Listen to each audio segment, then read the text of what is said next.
Savez-vous qu'il est possible d'investir au Cameroun sans payer de douane quand vous faites venir du matériel dans le pays? Zéro douane. Sans payer de droits d'enregistrement sur des mutations de terrain, notamment pour des projets agricoles, voire même hôteliers. Oui, vous payez zéro quand vous faites une mutation de terrain sur lequel vous voulez faire du business au Cameroun. Mais allons plus loin, sans payer de TVA et même d'impôts sur les sociétés. Oui, toutes ces choses et bien d'autres mesures sont prévues aujourd'hui et appliquées au Cameroun.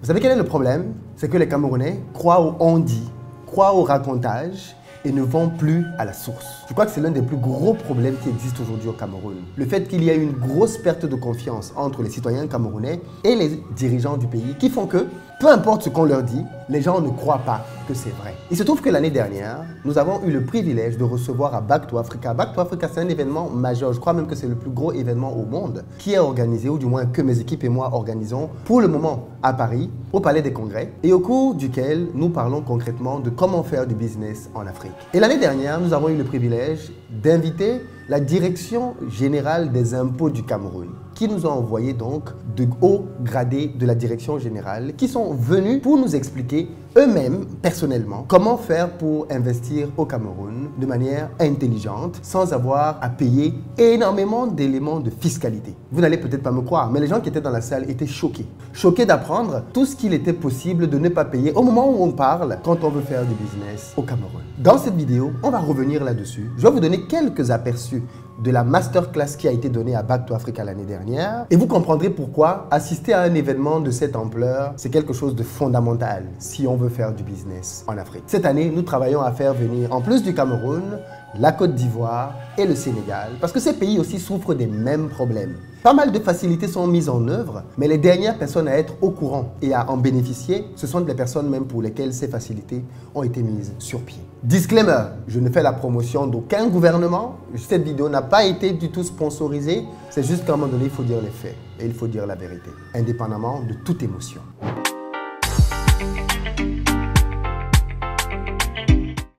Salut à toi, bienvenue sur ma chaîne, moi c'est Philippe Simo et ici je te parle de business, de développement du continent africain. Donc si ça t'intéresse, tu t'abonnes et tu partages les vidéos. Pour ceux d'entre vous qui êtes en Côte d'Ivoire, qui arrivez prochainement à Abidjan, si vous avez besoin d'un véhicule pour vous déplacer, vous nous contactez au numéro qui s'affiche et on mettra à votre disposition pick-up SUV berline en fonction de votre budget. D'ailleurs, si vous aussi vous voulez vous lancer dans une activité de location de voiture, parce que c'est une activité qui peut être très rentable quand elle est bien gérée, je vous donne rendez-vous ce dimanche à partir de 20 h pour une masterclass spéciale que je donne dans laquelle je vais vous expliquer comment vous devez lancer une telle activité, quels sont les écueils que vous devez éviter et où aller chercher de la rentabilité. Rendez-vous donc dans la barre de description pour réserver rapidement votre place. Si vous êtes plutôt à la recherche d'une maison, sachez que nous construisons pas mal de villas duplex à Bingerville, à Abidjan, et que nous commercialisons à partir de 35 millions de francs CFA. Pour certaines d'entre elles, vous pouvez d'ailleurs échelonner vos paiements jusqu'à 2 ans. N'hésitez donc pas à nous contacter pour devenir rapidement propriétaire. Il y a de cela quelques temps, j'ai eu une discussion avec un haut responsable des impôts au Cameroun. Et au cours de notre discussion, il m'a fait part de ce que le Fonds monétaire international, le FMI, n'était pas totalement d'accord avec le Cameroun au niveau des incitations fiscales que le Cameroun mettait à la disposition des investisseurs. Parce que le FMI trouvait que le Cameroun en faisait trop, too much. Et j'avoue que quand il m'a dit ça, ça m'a un tout petit peu surpris. Je suis donc allé regarder de plus près pour comprendre pourquoi est-ce qu'on peut dire une telle chose du Cameroun alors que c'est un pays qui souffre d'une très mauvaise réputation. Et en faisant des comparaisons, je me suis rendu compte qu'effectivement, le Cameroun avait des mesures incitatives à l'investissement parmi les plus agressives au monde. L'État du Cameroun concède énormément de choses aux gens qui veulent investir sur place. Et des institutions comme le FMI tendent à pousser pour dire qu'il faut réduire la voilure. Mais dans le même temps, je me suis aussi dit, mais est-ce que les Camerounais, est-ce que les Africains savent tout ce qu'ils peuvent avoir s'ils viennent investir au Cameroun comme bénéfice, comme avantage? Il se trouve que ceci est le point culminant qui fait la grosse différence entre les Chinois, les Libanais, les Camerounais et les Africains en général. Quand un Camerounais de la diaspora décide d'aller investir au Cameroun, voilà le schéma. Il prend son billet d'avion, il va au pays, il va à la structure qui permet de pouvoir créer les entreprises, il s'enregistre et derrière commence son activité. Certains commencent même leur activité avant par la suite d'aller enregistrer leur entreprise. Le problème, c'est que quand tu procèdes de cette manière, tu es déjà exclu par rapport aux exonérations. Les Chinois, les Libanais et les autres, quand ils viennent en Afrique, la première chose qu'ils essaient plutôt de savoir, c'est quelles sont les mesures de facilitation, quelles sont les mesures incitatives. Parce que croyez-moi, vous ne pouvez pas faire la compétition si vous payez tout avec quelqu'un qui ne paye rien. Il faut qu'on soit clair là-dessus. Tu ne peux pas faire la compétition avec quelqu'un qui, quand vous devez lancer vos 2 projets, lui, il fait venir du matériel de l'étranger. Il paye 0 douane. Toi, tu payes de la douane. Une fois de plus, une fois que l'activité commence, il est dans un régime dans lequel il ne paye pas d'impôts pendant 3 ans, pendant 5 ans et parfois même pendant 10 ans. Toi, tu payes des impôts tous les ans. Il ne paye pas de TVA sur certains éléments qu'il peut faire venir. Toi, tu payes la TVA. À quel moment tu penses que tu peux compétir avec lui? Parce que je veux bien qu'on parle des choses qui ne vont pas bien. Mais moi, j'aime bien m'attaquer aux problèmes que je peux résoudre. Et ici, il y a un gros problème d'ignorance. Parce que beaucoup de gens confondent 2 choses. L'amour ou la détestation qu'on peut avoir pour un gouvernement et l'application des textes. L'année dernière, comme je disais, la direction des impôts est venue à Back to Africa, l'événement dont je vous ai parlé tout à l'heure, et qui se déroule cette année les 11 et 12 octobre au Palais des Congrès. La billetterie est ouverte, les amis. Vous n'allez pas dire après que vous ne saviez pas. S'il y a bien un domaine dans lequel la connaissance coûte très cher, c'est le domaine des affaires. Parce que quelqu'un qui sait et quelqu'un qui ne sait pas, à la fin de la journée, c'est un écart qui peut se faire en millions d'euros. Il se trouve donc que, comme je disais, les impôts sont venus l'année dernière. Et je leur ai demandé, comme thème, de venir nous parler des mesures fiscales incitatives que le Cameroun met en œuvre et qui sont réellement appliquées. On a eu une belle et brillantissime présentation de la direction des impôts qui est venue et qui nous a présenté donc dans plusieurs secteurs les facilités. J'ai commencé à vous les lire tout à l'heure. Voici donc quel a été le thème qui a été abordé. Les instruments incitatifs et d'accompagnement de l'État à l'investissement au Cameroun. Dans le propos introductif, il est clairement dit toute activité, mieux, l'activité économique nécessite en principe l'accompagnement et le soutien indispensable à une meilleure expansion et à un retour rapide sur investissement. Et il a donc été abordé les régimes fiscalo-douaniers et administratifs des incitations à l'investissement au Cameroun, les outils et mécanismes des facilités et d'appui à l'investissement au Cameroun. Cette présentation a été l'occasion pour nous de découvrir, pour beaucoup en tout cas, qu'il y a des zones au Cameroun dans lesquelles, quand tu investis dans cette zone-là, tu es purement et simplement exonéré d'impôts pendant un certain temps. Parce que tu as décidé d'investir dans une zone. C'est le moyen par lequel l'État incite les gens à investir à des endroits. Vous avez les mêmes principes en Côte d'Ivoire, vous avez les mêmes principes au Sénégal. Mais les derniers à le savoir, ce sont les Sénégalais, les Ivoiriens, les Camerounais. Parce que l'ignorance est notre plus grande maladie. L'État, par exemple, du Cameroun a décidé de promouvoir l'import-substitution. Je vous avoue que je suis plutôt bien informé dans ce secteur grâce à mon mentor Bertin Tchofo, justement qui, vous le savez, a décidé de se lancer dans la farine de manioc pour se substituer à la farine de blé. Et l'année dernière, il a fait une masterclass, là aussi, dans laquelle il expliquait de manière détaillée tous les impôts qu'il payait auparavant et qu'il ne paye plus depuis qu'il est entré dans ce dispositif d'accompagnement. Et il a fait une révélation qui est très simple. Il a dit qu'il ne s'était jamais lancé là-dedans, premièrement parce qu'il ne savait pas, juste la connaissance, pendant plus de 8 ans. Et deuxièmement, même quand il a fallu qu'il ait l'information, il ne croyait pas. Parce que comme beaucoup de Camerounais, il y a une telle suspicion qui n'est pas infondée, qui fait qu'il y a une telle défiance face aux administrations qui font qu'on se dit mais ça ne sert à rien. On écrit une chose sur le papier, mais quand tu y vas pour essayer de l'obtenir, on ne te la donne pas. Et bien ça, ce n'est pas vrai justement. Ça, ce n'est pas vrai. Alors bien évidemment, je ne suis pas ici pour dire que personne n'a rencontré de difficultés dans cette administration. C'est pas ce que je dis.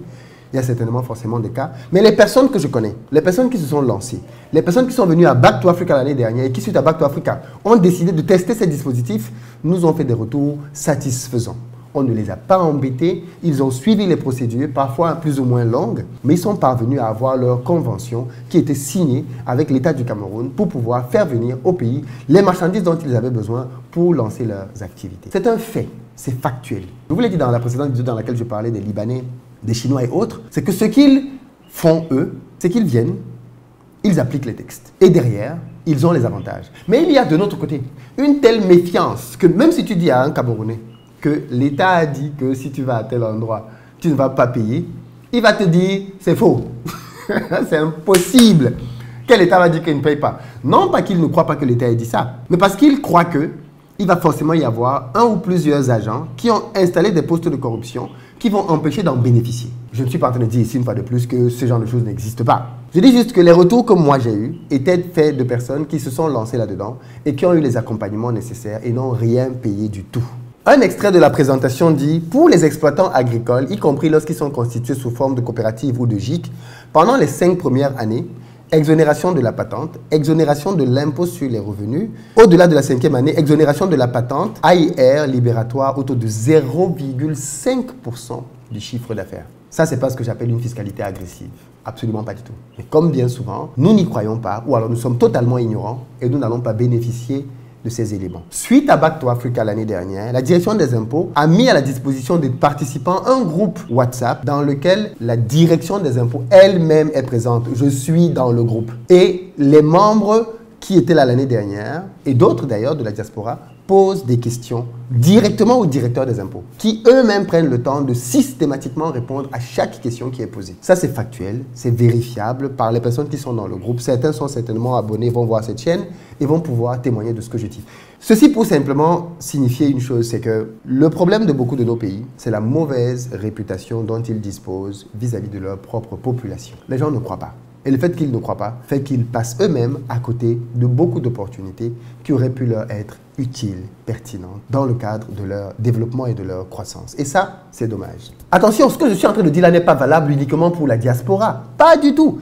C'est valable même pour les locaux. Vous savez ce qui est intéressant? Parce qu'on est vraiment englué dans de l'ignorance. J'ai reçu un coup de fil cette semaine de mon mentor Bertin Tchofo, totalement surpris en me disant qu'il n'en revenait pas. Je lui dis pourquoi? Il me dit parce qu'il vient de se rendre compte qu'il pouvait ne pas payer de TVA. Et on parle ici d'investissements sur plusieurs milliards de francs CFA sur lesquels il est en train de travailler en ce moment. Quand on vous retire sur un investissement dans lequel, à la base, il n'avait pas prévu ça, et pourtant il sait déjà pas mal de choses, il bénéficie déjà de pas mal d'exonérations. Il fait venir son matériel, il ne paye pas de douane, ainsi de suite, dans le cadre de ces conventions-là. Il se rend compte que même à son niveau, il ne savait même pas la plénitude de tout ce dont il pouvait bénéficier. Vous enlevez une TVA comme celle du Cameroun qui est autour de 20%. Vous imaginez ce que ça fait quand on est sur un projet en milliards? Vous imaginez ce que ça fait? Eh bien, il s'est rendu compte qu'il pouvait en bénéficier. Et il a donc simplement demandé à sa banque et la vérification a été faite. Oui, monsieur, vous y avez droit. Il n'aurait pas demandé. C'est de l'ignorance. Ça passait comme une lettre à la poste. Et il m'a dit, Philippe, cette année, je viens à Back to Africa pour faire de ça une étude de cas. Je montrerai les chiffres pour que les uns et les autres voient ce que je payais avant, ce que je paye maintenant, les mesures incitatrices et comment on fait pour en bénéficier. Parce que cette histoire, c'est un vrai game changer. Je ne dis une fois pas ceci uniquement pour le Cameroun, c'est valable pour la Côte d'Ivoire et les autres pays africains. Nos pays ont des mesures incitatives incroyables, mais vraiment incroyables. Et les dernières personnes à en être informées, c'est nous, les bénéficiaires. Je veux bien qu'on soit informé de ces mesures, que l'on aille mettre la pression à nos administrations et qu'ils ne nous les donnent pas et qu'on se plaigne derrière. Oui, là on pourra dire, sur le papier, ils disent une chose, mais dans les faits, ils ne l'appliquent pas et on sera totalement dans le droit. Vous savez quel a été le dernier élément de la présentation de la direction des impôts? Quand ils avaient une slide qui disait les erreurs à éviter par les investisseurs, ils ont mis une seule erreur. Et c'est écrit, éviter de fonder ses convictions sur des on-dit. C'est-à-dire, c'est la seule chose que la direction des impôts disait aux investisseurs qui étaient à Back to Africa l'année dernière. Évitez de fonder vos convictions. C'est-à-dire, vous êtes convaincu de quelque chose sur la base des on-dit. Évitez de faire ça. Venez nous voir. Venez demander l'application des textes. Et vous serez surpris. Donc, je vous dis, un événement comme Back to Africa, c'est un événement majeur de par son importance. On ne vient pas à cet événement pour rigoler. Les personnes qu'on invite ne viennent pas là pour rigoler. On invite des PDG de grandes entreprises qui prennent de leur temps pour venir partager avec vous de vraies clés de succès. Soit vous décidez de rester à la maison en disant que ça ne sert à rien, mais si vous faites ça, sachez-le, le jour que vous allez vouloir entreprendre, vous allez commettre des erreurs incroyables et vous allez payer le prix très fortement et très lourdement. Vous lancer dans du business en bénéficiant de mesures incitatives est un moyen de pouvoir rapidement revenir sur votre investissement. Ne pas payer de taxes, ne pas payer d'impôts, ne pas payer même de prélèvements sur les salaires. L'État vient vous dire, je vous fais cadeau de certains prélèvements sur les salaires. La partie que vous payez, bien évidemment, c'est la CNPS, c'est la retraite, ainsi de suite. Mais les taxes que l'État prend, même là, l'État va vous dire, je vous exonère de ça parce que je veux que vous veniez investir chez moi. Donc, mon point, il est clair. La connaissance joue un rôle crucial et qui manque cruellement aux entrepreneurs. Il y a une grosse méfiance et une grosse défiance vis-à-vis des autorités de nos pays qui font que derrière, nous n'allons même plus vers eux parce que nous craignons de la corruption. C'est essentiellement ça. Nous craignons de la corruption et nous ne voulons pas du tout entendre parler de ça. Eh bien, cette démarche, à la fin de la journée, elle nous coûte peut-être trop cher. Et moi, je vous invite vraiment à vous former, à comprendre les textes de loi, parce que si vous ne les connaissez pas, comme dans le cas de la TVA dont je vous ai parlé il y a quelques minutes, vous allez passer à côté. Et puis à venir à Back to Africa, on fait venir directement les administrations. Je veux dire, on est sur un média quand même qui est assez conséquent, ok? Un directeur d'impôt qui vient à Back to Africa, qui dit des choses et qui ne sont pas vraies sur le terrain, on va le dénoncer. Qu'il soit au Cameroun, au CPC, à l'APIX au Sénégal, je discute avec tous ces gens. Hein. Au moment où je vous parle, je discute avec l'APIX au Sénégal, je discute avec le CPC en Côte d'Ivoire. S'ils viennent et qu'ils nous racontent des choses qui ne sont pas vraies, mais attendez, on va venir ici dire que non, ils sont venus nous vendre du rêve. C'est pas vrai. Mais ce n'est pas la démarche dans laquelle ils semblent être. Et quand je vois les résultats au pays, je ne peux que dire, les amis, allons-y, faisons nos choses. Ça ne veut pas dire que tu votes le RDPC. Ça ne veut pas dire que tu votes le parti au pouvoir. Ça n'a aucune conséquence par rapport à ça. Ça veut juste dire que tu veux faire ton business. Tu es un entrepreneur, tu es un investisseur, tu es focus, que tu sois local ou à l'étranger et que tu veuilles faire du business dans un pays africain. Renseigne-toi sur les dispositifs d'incitation à l'investissement. Si tu ne fais pas ça, tu vas te baser sur tes convictions et tu seras en train de commettre une erreur qui va te coûter très cher. Rendez-vous à Back to Africa cette année, les amis. On va aller encore plus loin. Ce qui se prépare cette année, ça va être énorme. Cette année, notre thème va porter sur comment faire pour gagner de l'argent en Occident et ensuite le diversifier en Afrique. Et vous allez apprendre de manière concrète, de la part d'opérateurs concrets, comment ils font de l'argent en Occident, mais aussi en Afrique. Et la liste des personnes qu'on invite cette année, c'est juste un autre niveau, les amis. On fait venir des directeurs généraux de grandes banques comme EcoBank, on fait venir des directeurs de fonds d'investissement. Enfin, je veux dire, cette année, la carte est juste... C'est énorme ce qui se prépare. Mais vraiment, ça va être de très loin le plus grand événement qu'on ait jamais organisé. Et tu ne veux pas rater ça. Les tarifs sont en promotion maintenant. Prends ta place pendant qu'il est encore temps. Et demain, ne viens pas te plaindre en disant « Oui, mais non, les prix ont augmenté. » Prends ta place maintenant parce que ce sont les prix les plus bas possibles et ils vont aller en augmentant au fur et à mesure. À très bientôt.